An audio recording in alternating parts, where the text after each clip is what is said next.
guys, thank you for tuning in. Happy National Watermelon Day. Can you believe it? August 3rd is National Watermelon Day and August 5th is National Mustard Day. Wow, the things you find out on the internet. Anyways, did you guys know that watermelon is 92% water? Which makes perfect sense because what do you like to do on a hot summer day? Sitting outside eating some watermelon when it's 100 degrees. That's one of the things that a lot of Americans like to do. It is said that the watermelon came to us from a long ways back in ancient Egypt. They say that the first cultivation of watermelons was in the Nile Valley back in the 2nd millennia BC. Watermelon seeds was also found in King Tut's tomb. And that's one reason we celebrate National Watermelon Day with a feast of juicy deliciousness. Now, I'm going to take you here in a second to the grocery store. We're going to pick out the perfect watermelon. But before we go, I want to tell you about 3 tips to find the perfect watermelon. Tip number 1 is to look for the patch, what they call the earth patch. The watermelon grows, on the soil, and so it's always like a dull yellowish patch on the bottom side of the watermelon. So we'll make sure you look, turn the watermelon over, and try to find one that has a good, like a yellowish patch on it. Not a white patch, but like a dull yellowish color. The second test you can do is called the finger test, the 2-finger test. So on the watermelon, you got like on the rind, you got the green colors. You got like a dark green, a light green, a dark green, and a light green on a watermelon. So a lot of farmers are saying you just take your 2 fingers and make sure those stripes are 2 fingers wide, and that would be a sweet, juicy watermelon.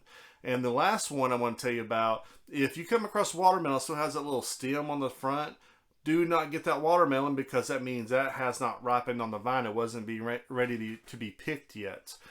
So when you look at the button, which the stem used to be at, you want to make sure that it's not green in color, that it's like brown.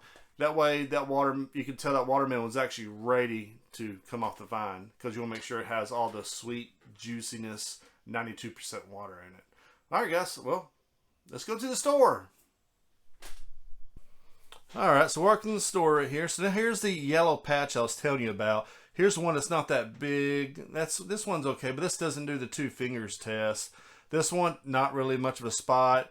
This one I already looked over. It does not have a spot whatsoever, so do not even get that one. Now this one has a good looking spot, and the finger test on the stripes, yep, that matches.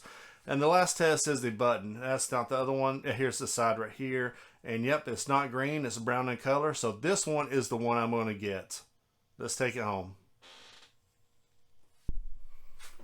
Alright guys, so there you go. 3 tips to find yourself the perfect watermelon. Go do it. Do it today. National Watermelon Day. Go ahead and get your watermelon. Bring it home. Eat it after work. Going to be delicious if you follow these tips. Now guys, one last thing I got to ask you to do is, first of all, I reached my goal when I first started being a YouTuber, is I wanted to reach 250 subscribers, and I reached it yesterday, so thank you guys so much. I greatly appreciate each and every one of you. Now I have a new goal. I want to get 1,000 subscribers. So guys, I would greatly appreciate it if you would consider to subscribe. Now, what does a subscription cost you guys? Absolutely nothing. But what does your subscription mean to me? Well, first of all, it means that you guys like this content, which I greatly appreciate because I like doing this for you, because it takes a lot of time to come up with what I'm going to do, to make the script, to go out and film it, and to edit everything, because that's the hardest part of all this. That's what takes the longest, is the editing. I enjoy it.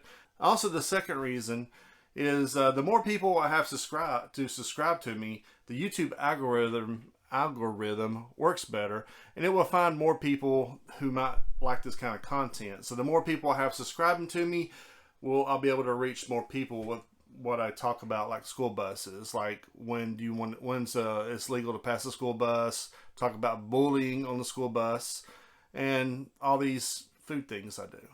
So guys, I appreciate it. I hope you have a great National Watermelons Day. I'll catch you later.